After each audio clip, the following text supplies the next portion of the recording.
Hey guys, how you doing today? I want to make a quick video on my blueprint for setting and achieving goals.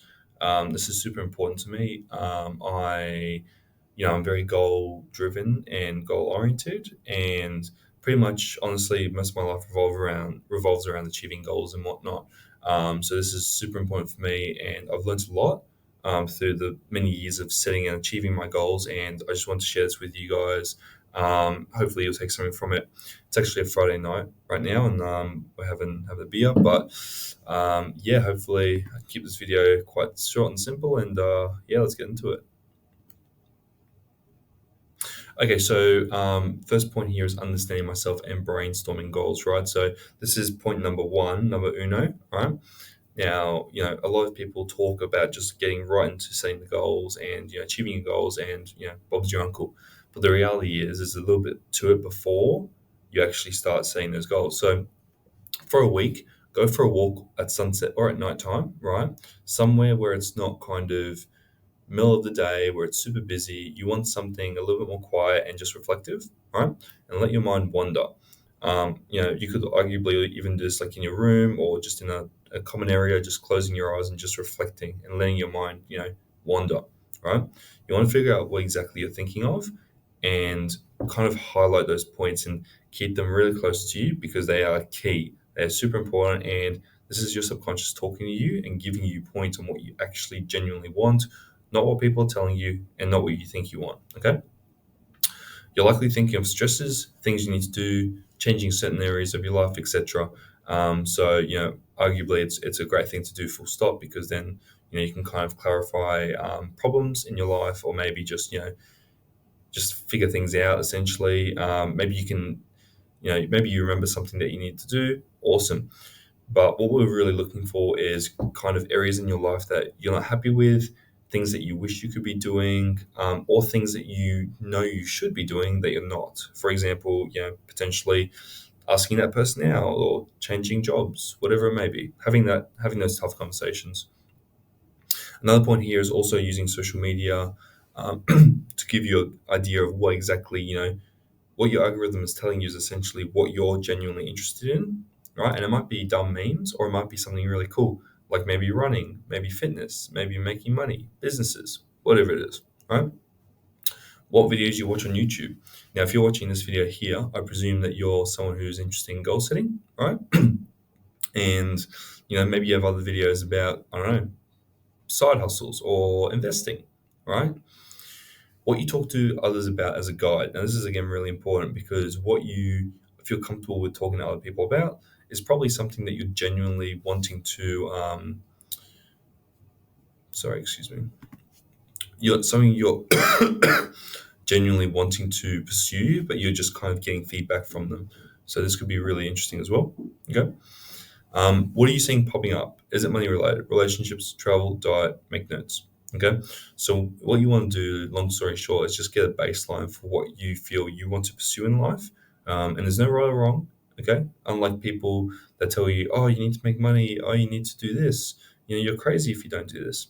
I mean, the reality is there's probably a very small portion of the world that are doing that certain thing that you're looking to do, right? Whether it's achieve something massive or whether it's to run like a marathon, even that, I've run a marathon, but not many people in the world have actually done it. So little things like this, there's no, you have to do this or you have to do that.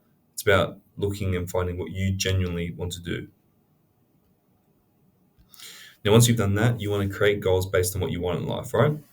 So using what you found, imagine different scenarios and test what feels the best. Sorry. Excuse me, I'm still sick.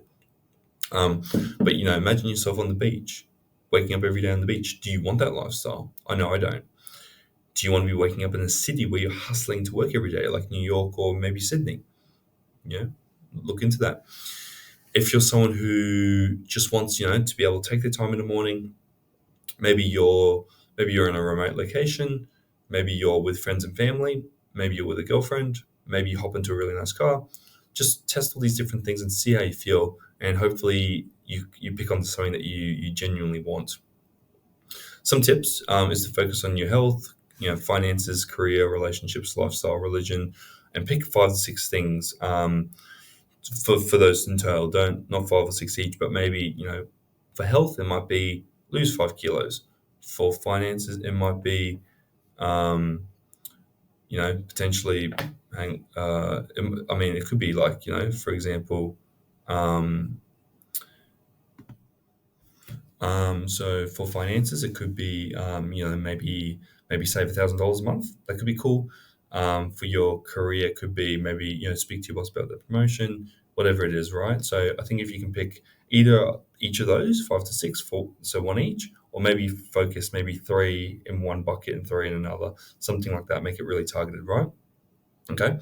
Now, if you can't see 50 years into the future, just envision for the next 5 or 10 years, and set goals as high as possible. Because I've noticed that even when you overset, even if you get below what you actually set, you probably did much better than what you actually genuinely wanted. So always overstep.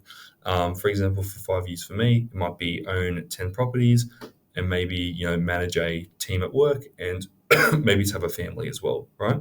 Speak out these things. You then want to reverse engineer and note what each year requires for you to hit a certain goal.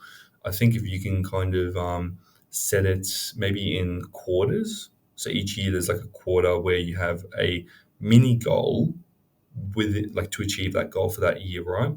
So you might have four mini goals and they all accumulate to create one or achieve one big goal, and then that's that done, right? That's awesome. Okay. Now you want to do that for each thing, or your 5 or 6 different goals or aspirations. Maybe you do less than that. Again, it just depends on your workload. But I guess the more you can get done, the better. I was able to achieve lots of different things across lots of different aspects. I've lost 40 kilos almost. I've run marathons, going to run Ironmans, like lots of properties, investment's good, work's good, relationships good. So lots of things, right? And it wasn't always like that. It was something that I progressively improved over time. Okay. And that's what you guys need to focus on. Now, this is kind of what I was alluding to before, but setting quarterly goals and reviewing previous goals, right? So this is the actual step that a lot of people want you to do first, but this is how I do it. So this is the third point. Okay. So when you're setting goals and reviewing your previous goals, I switch between Notion and a journal to track all my goals and thinking. Okay. So previously I had it in Notion. I found it a little bit tricky to use personally. Maybe I hadn't set it up right, but anyway, right now it's just a journal, and I'll kind of use, I'll have a main page for my goals, and and I might update that every week or so. So for 12 weeks until I hit the quarter, and then you want to review and then look at everything and seeing where you're sitting, and then create new goals based on that. Okay. And it's also great just looking back over the last few years and seeing all your progress. It's really inspirational, and it kind of almost makes you laugh a little bit how far you've come, especially when you've done it right and you've been very intentional with your goals, your planning, and you've achieved that, which is awesome. Okay, split your year into 4 quarters, right? Set mini goals for that quarter, review and adjust each quarter. So if you want to make $1 million by next year or within 1 year's time, what you'll do is you do the math and you'd say, I need about $80,000 a month to get $1 million. Okay, so each month, each quarter, that's about $240,000, right? So you'd reverse engineer and you'd say, okay, what do I need to do for each week to achieve that? And it might mean, $10,000 a week or something like that. And it's like, well, what do I need to do? A normal job's out the window, potentially investing in the business or creating a business through sweat equity, and you're having that plan in a year's time to sell, right? So lots of different things. Nothing's really out of reach. Obviously, people are achieving these things, which isn't crazy good, but it just depends on how you set them and how ambitious you are, right? So next point here, I've said make it easy to achieve for each quarter. Essentially, 4 quarters times 5 years equals 20 mini goals to set one goal, one big goal.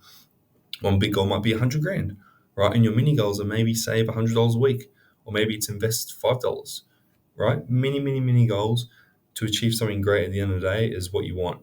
You don't want one goal that says make $1 million. It's going to be very hard to do, and you haven't actually planned anything out. So it's very unlikely you'll actually hit it. Last point here, if you're not bothered, find the resistance slash put systems in place, right? So you want to find why the area that you're lacking in or why you're not achieving something, and then address that through putting systems in place. For example, if I'm using my phone every night before bed, I want to put maybe my phone outside my room, or have the charger outside my room only, so that it always sits out there. Or maybe it's putting your running shoes or a weight scale right next to your bed, so you're always thinking about your weight and running. And it's probably, and also, changing your algorithm so that you see running all the time. It's probably going to do a lot of good for you and encourage you to do that. Or you can just ultimately switch to golf for something else if you're not feeling it. That's also totally fine. Again, it's your life. It's optimized for what you want, not anyone else wants. So yeah, hopefully you guys have found the video really helpful. If you have any questions, let me know down below. Otherwise, I'll see you guys in the next one. Peace.